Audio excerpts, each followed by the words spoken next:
Today I will talk about how can you disable passcode on your Olymptrade app. We're going to figure out the solution or know how you can do that on your app. So you just follow these ways and it's going to work with you.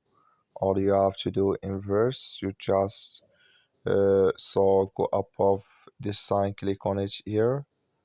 So then it's going to take you to your profile. It's going to show for you like this. Then you click here on settings, just click on it. So then you come to next step here, it's going to show for you like this. Then you click here on platform. Then you go down, just keep going down here.